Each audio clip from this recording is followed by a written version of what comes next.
Fala aí, fãzinho, fala aí, fãzinha. Hoje é dia 24, cara, véspera do dia 25, que é a estreia dos Vingadores. O mundo se acabando, Vingadores. Mas, cara, eu não vim aqui pra falar de Vingadores. Na real, eu tô meio que cagando. E quase todos os vídeos que eu fizer, meio que daqui pra frente, eu vou falar que eu tô cagando pra Vingadores, porque não fizeram sessão de imprensa aqui no Rio. Só teve sessão de imprensa em São Paulo. Mas eu vim aqui falar de Star Trek. Aqui falar de Star Trek Discovery, tá? Eu tô devendo pra vocês, vai sair um vídeo, um review assim grande sobre essa segunda temporada de Star Trek Discovery, e eu não fiz review por episódio, tá? Não fiz, tô devendo isso pra vocês, pedindo desculpa, mas cara, eu fiz uma descoberta muito atrasada, né? Porque eu fiz, cara, assisti Star Trek Discovery da maneira assim mais complexa do mundo, não assisti direito, tive problemas em casa, não fiz review por episódio, e eu descobri, cara, que lá dentro da Netflix tem 4 curtas. Eles foram lançados, esses curtas, em 4 de outubro. O primeiro foi lançado dia 4 de outubro e o último foi lançado no dia 3 de janeiro. E são curtinhas sobre Star Trek Discovery. 2 deles têm uma importância assim grande dentro do canon da série, principalmente dessa segunda temporada, e os 2 outros são aleatórios. Assim, eu gosto muito de curtas que eles se baseiam sobre uma saga, sobre um filme, sobre alguma história, e são historinhas soltas. Eu me amarro muito nisso. Eu fiz um review de Além da Imaginação, eu fiz review de Black Mirror, que são essas coisas, histórias soltas dentro de um contexto geral. Se chama Star Trek Short Tracks. Tá lá dentro da Netflix. Pode-se considerar que são os episódios escondidos de Star Trek. O primeiro episódio é A Fugitiva. A gente tem a Mary Wiseman, que faz a Tilly, e a gente tem a Indira Guevara, que o nome dela é Mehane El-Kahali-Kapô. É a Rainha Pô. Tá? Rainha Pô. A gente conhece a Rainha Pô já no final da segunda temporada do Star Trek Discovery. A Tilly é amiga dela e a gente conhece como elas se conheceram, né? A Rainha Pô ia ser coroada, é uma menina jovem, 17 anos, lembra muito a Princesa Amidala, né? Rainha Amidala do Star Wars, aquela coisa da rainha jovem, né? Que não tem muito a tendência para ser rainha e também é muito inteligente. Ela desenvolveu uma tecnologia de recarregar os cristais de lítio, daí dentro do canon da série chamam ela, vão lá no planeta dela, na verdade aparecem no planeta dela porque o anjo, um dos sinais do anjo vermelho é lá no planeta dela, daí a importância dela, porque ela sabe recarregar os cristais de lítio. Mas esse episódio é muito gostosinho, assim, é muito engraçado, é tipo 2 adolescentes, na verdade, a Tilly deve ser um pouquinho mais velha, parece a mãe da Tilly, meio que dando uma chamada, dando uns esporros nela. A Pô, ela é fugitiva, ela aparece, ela consegue entrar dentro da Discovery, só a Tilly encontra com ela, ninguém mais encontra com ela, e ela se entendendo ali, ela falando, cara, pô, eu sou muito nova, eu vou ser rainha, minha mãe morreu, meu pai morreu, meu irmão morreu, e as duas meio que contando para uma para outra esses problemas, assim, de serem adolescentes, de serem jovens e terem grandes responsabilidades em cima delas. Então é bem gostosinho esse primeiro episódio, que seria A Fugitiva. Daí o segundo episódio, o segundo curtinha, se chama Calypso. A gente tem o Aldous Hodge, que fez Estrelas Além do Tempo e Duro de Matar. A gente tem a Annabelle Wallis, que já tinha aparecido em A Múmia. Voltando ao primeiro episódio, A Fugitiva, quem dirigiu foi uma mulher, e ela já tinha feito episódio de Gotham e de Preacher. E no roteiro também a gente tem uma mulher, que participou do roteiro de A Múmia. Voltando para Calypso, a gente tem o Aldous Hodge, que é Estrelas Além do Tempo, e Duro de Matar 3, e a Annabelle Wallis, que faz a Zora, né, que fez A Múmia. Nessa história Calypso, a gente tem tipo um cosmonauta, um astronauta, um cara que tá perdido no espaço. Ele tá dentro de um casulo, meio que hibernando naquele casulo, tipo aqueles casulos de fuga de nave, quando a nave explode e tudo mais, o casulo de fuga. Ele tá meio que hibernando ali, daí ele é puxado pra dentro de uma nave, que é a Discovery. A Discovery tá num lugar meio ermo, muito longe assim, e não tem ninguém na nave. Tem um comando de voz ali, que é a Zora. A Zora começa a conversar com ele. Cara, esse episódio é muito bonito. Musicalmente, esse episódio é muito bonito. Porque a gente tem esse astronauta que é o Aldous Hodge ali, e ele convivendo com essa inteligência artificial. Ela só tem uma voz, ela mostra pra ele os filmes que ela gosta de musicais antigos. Assim. A gente vê Audrey Hepburn e Fred Astaire, os musicais ali, eles ficam assistindo esses musicais. Aí na cena final, esse astronauta, ele meio que sintetiza uma roupa, sintetiza meio que um holograma do que seria a Zora para eles poderem dançarem juntos. Cara, é uma relação de romance entre o homem e a máquina. Bem interessante. O episódio me lembrou, assim, de início, meio 2001. Parecia uma coisa meio 2001, aquela coisa do Hall ali dentro, aquela inteligência artificial. Mas se mostrou um episódio romântico, assim, bem bacana e musicalmente muito bom. Ele é dirigido pelo Olatunji Osunsami. Esse cara dirigiu pelo menos os 2 últimos episódios dessa segunda temporada de Star Trek. Já tinha dirigido episódios na primeira temporada. E ele é responsável por um dos filmes mais falcatruas de ficção científica que tem, né? Eu já tinha falado dele, é o Contatos Imediatos de Quarto Grau. E a música desse episódio, um caso à parte. Na verdade, toda a música de Star Trek Discovery, ela é feita pelo Jeff Russo, que é o cara de Fargo, de Legião. Eu já tinha falado dele aqui, mas musicalmente esse episódio Calypso é o melhor. Quem faz o roteiro desse episódio é o mesmo roteirista de John Carter, Entre Dois Mundos. Dando sequência aos episódios, a gente tem o A Estrela Mais Brilhante.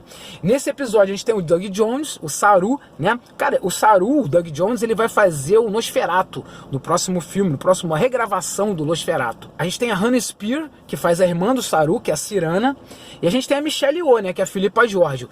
Cara, essa história mostra o Saru lá no planeta dele, mostrando os rituais ali do povo dele, quando ele chega ao Vahari, quando o pessoal tá chegando perto de acontecer o Vahari com eles, os baús levam eles embora, porque eles são presas de abate para os baús. Quando os Kelpianos chegam àquela fase do Vahari, eles são transportados, são levados embora para ser abatidos pelos baús. E aí a gente já vê um Saru que começa a contestar isso, mesmo vivendo dentro daquela realidade ali. É uma vilazinha que fica na beira da praia, não tem tecnologia nenhuma, sabe, uma vida meio que pré-histórica ali. Eles plantam e comem ali, mas o que acontece? Cai um artefato de uma nave dos baús ali. E com esse artefato, primeiro o pai do Saru falou para ele jogar fora, ele pega esse artefato e consegue transformar dessa peça, tipo uma peça da nave, ele consegue transformar num comunicador e manda uma mensagem, manda um hello pro espaço, esperando que alguém responda.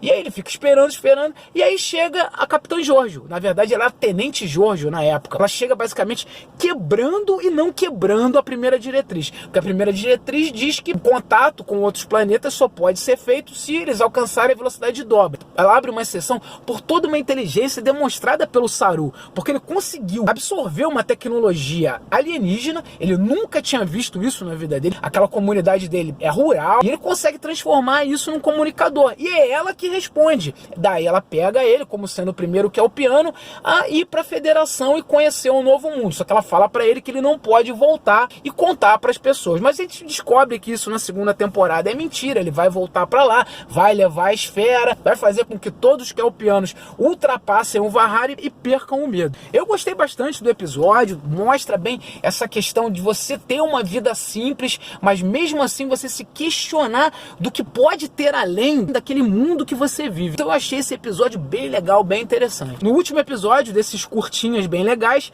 nós temos o Artista de Fuga. Cara, nós temos Harry Mudd, que tinha aparecido lá na primeira temporada, interpretado por Rainn Wilson. Cara, o Rainn Wilson é o diretor desse curta também. Ele vai estar no Batman Rush, que vai ser o novo longa de animação da DC, fazendo a voz do Lex Luthor. E ele fez a voz do Lex Luthor nos 2 últimos grandes longas da DC que contaram a história do Super-Homem. Ah, e ele tava no Mega Tubarão também, no último Mega Tubarão. Eu gosto do Rainn Wilson desde lá da época do The Office, cara. Ele é engraçado, tem uma carga de comédia bem legal. E nesse episódio a gente tem o Harry Mudd sendo entregue por uma caçadora de recompensa para outro caçador de recompensa. Harry Mudd, cara, é o criminoso mais perseguido da galáxia, assim, vamos considerar. A gente já tinha visto isso na primeira temporada. Eu achei meio chato, assim, porque ele não apareceu na segunda temporada, ou pelo menos eu não vi ele em nenhum episódio. Mas colocaram ele num desses curtinhos lá, Star Trek Short Tracks. Então nessa história ele está sendo vendido por uma caçadora de recompensa para outro caçador de recompensa. E aí esse caçador de recompensa vai entregar ele para a Federação, para pegar o prêmio lá da Federação. Só que quando ele chega na Federação, tem vários androides. Aquilo, na verdade, que ele comprou é um androide do Harry Mudd. E ele tá vendendo para todo mundo, ele tá vendendo para vários caçadores de recompensa os androides dele, para ganhar o dinheiro da recompensa. O cara é muito malandro, meu irmão. E esse episódio, cara, é o mais engraçado de todos esses curtas. Ele coloca uma coisa bem interessante, assim, numa das enganações, um dos papos de enganação do Harry Mudd, ele tenta colocar que a federação, na verdade, é um sistema opressor de controle dentro da galáxia ali. E não seria aquela coisa bonita que a gente vê, Federação dos Planetas Unidos, para evitar a guerra, a união dos planetas. Um pouco do que ele fala ali, a gente pode questionar as atitudes da federação.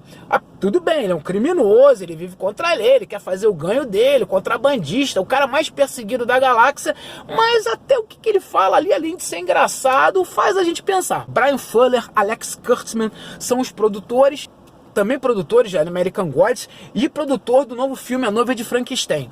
Cara, eu gosto muito de Star Trek Discovery, tá? Vai ter um review falando de toda a segunda temporada, mas eu queria muito vir aqui para conversar sobre esses curtinhas, esses 4 curtinhas que estão ali. 2 deles têm grande influência, a história do Saru tem uma influência importante dentro da história, a história da Tilly com a Rainha Po também tem uma importância que linka a história ali. A história do Harry Mudd é totalmente solta do arco oficial, mas é muito boa, muito engraçada. A história Calypso, que a gente tem a Discovery ali abandonada no espaço. A gente já para pensar também do que a gente viu no final da segunda temporada. A Discovery vai embora 51 mil anos-luz ou fica lá no futuro, do que vai acontecer com eles lá. Nesse episódio a gente vê a Discovery abandonada, não tem ninguém, e há uma ordem que o computador, a Zora, recebeu de ficar ali e não sair dali. E ela, sabe, ajuda esse astronauta perdido no espaço ali, tem uma relação de amor com ele, tem uma relação muito interessante de musicais antigos. Esse, cara, é o mais bonito, junto com o do Harry Mudd, que eu gostei bastante. Enfim, cara, entra na Netflix, pega esses episódiozinhos legais ali. Eu digo que são os curtas escondidos de Star Trek Discovery, que eles valem muito a pena. É isso aí, galera. Ó, se inscreve aqui no canal, aperta o sininho para receber as notificações, querendo conversar comigo sobre Star Trek, sobre a vida dos vulcanos, falar Klingon. Se quiser falar Klingon comigo, eu falo com vocês. Kapla! Beijão, tchau, tchau.